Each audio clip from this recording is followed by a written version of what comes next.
How do we become so wealthy? And that is the correct question. The correct question is not, why are some places still so poor? Poor was normal. Poor was what most people could expect from life for most of human history until we get to about 1800. Most of the world, over time, has been living on the rough equivalent of about $3 a day.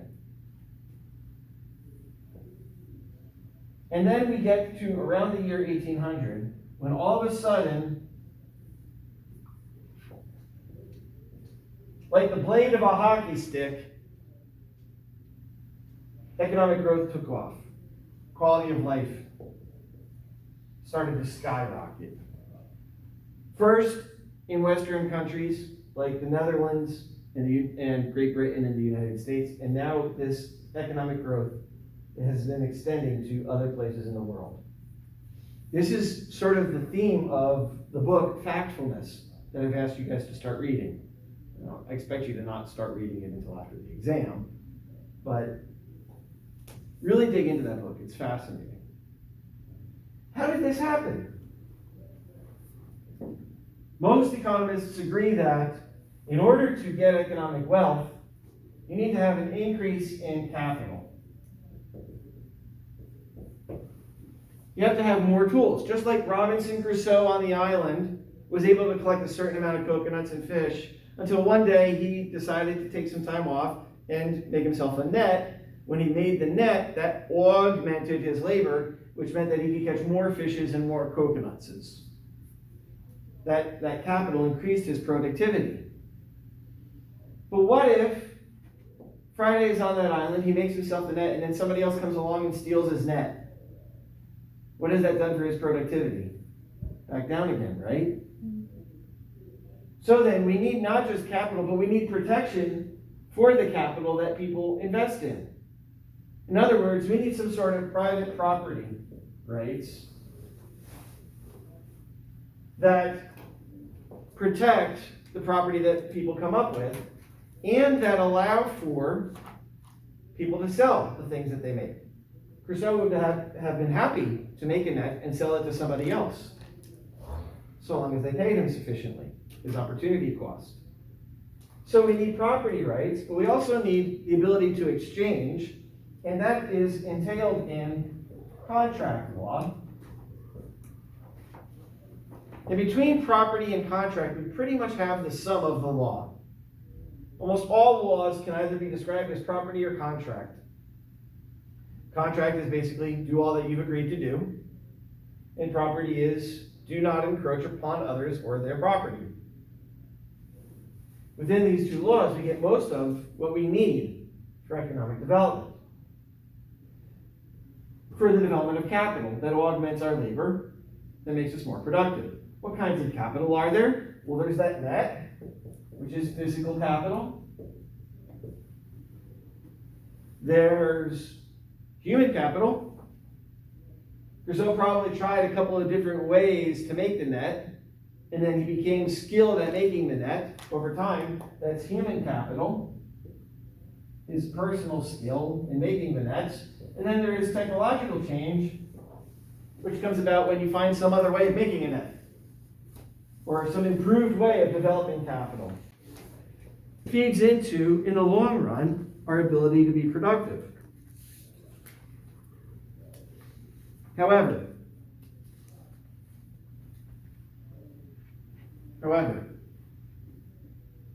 we need some sort of structure that protects our property and our contracts. We need some sort of an institution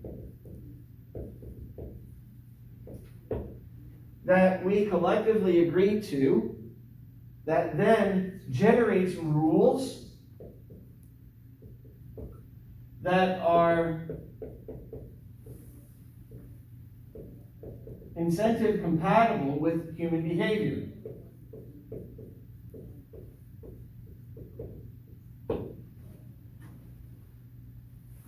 So the institution makes the rules. Those rules generate incentives for how people are going to behave. when we look at people in one country and a different country, and it seems like they're behaving differently, we ought not to first say, well, there's something different about the people in Portugal relative to the people in Spain.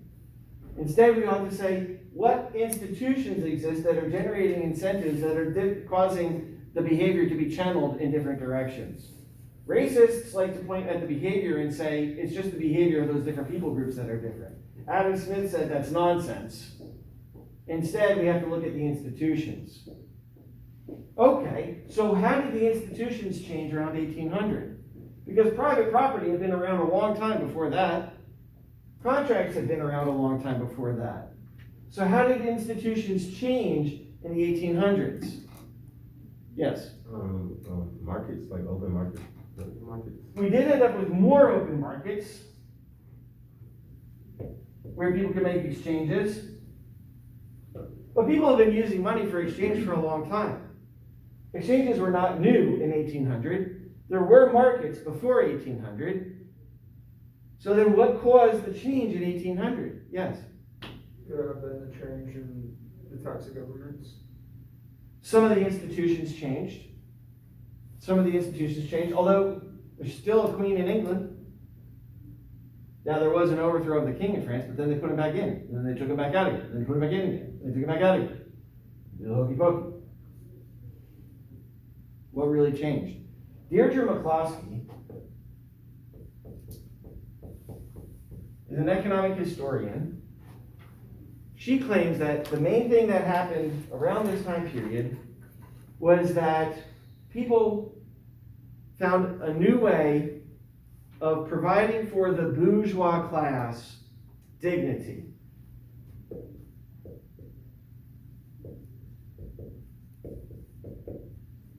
She actually has a book called Bourgeois Dignity.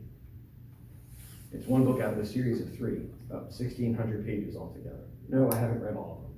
I'm working on it. The idea here is that if you invent a new way of weaving cloth, right, it used to be that all cloth in England was woven by hand. You take a thread and shuttle it back and forth between a bunch of threads on a loom. Well, then somebody invented a mechanical loom that enabled one person to make 5 times, 10 times, 100 times as much cloth as a person weaving by hand could make. What do you suppose happened to those mechanical looms? They were implemented more. No, the people who were hand weavers destroyed them. They resented the competition. They knew they couldn't compete. And so they tried to block that new innovation from being used. The application of innovative ideas to commercial uses was the major break, was the major barrier. Townspeople didn't really have the same rights as elites, as nobility did. Once the bourgeois class, the productive class, the merchant class, was afforded the same dignity as those who were close to the king, to power, once they were allowed to innovate, earn profits from their innovation, right? And then other people were allowed to copy those innovations. As that happened, the prices of the goods and services that people wanted to buy fell, and more surpluses flowed to consumers. People, for the first time in history, had enough food to eat. Could buy stockings. Look up stockings sometime and see how silk stockings used to be something that the queens used to wear. Right? But now, nylon stockings, everybody can have. Bourgeois has a loaded connotation. Right? It often means the elites or the uppity folks. But what McCloskey is talking about here isn't those kinds of elites. She's talking about the average person who wants to try something new, to have a go. She actually has a new book out with my friend Art Carter. It's called Leave Me Alone and I'll Make You Rich. Right? Leave me alone and I'll make you rich. Not in terms of money, but in terms of the goods and services that you have access to at low prices. Question? So it's basically innovation, basically? It's not just innovation. There was innovation in existence before 1800, Kings and generals would hire inventors to find out ways to make better military devices so that they could kill other people more efficiently, right? But those inventions were never moved over to the commercial realm and commercial applications such that it helped the everyday person. It was all about protecting the elites, right? So what kind of military technology has been invented that has now been transferred into commercial use? Yeah? GPS is one of them, but that's more recent. GPS, absolutely though. How much time do we save because we all have GPSs on our phones? Tons of time. Imagine how much less gasoline we use because we don't get lost. Using less gasoline pushes the demand for gasoline down, which results in lower prices for gasoline, so we have more money to spend on other things.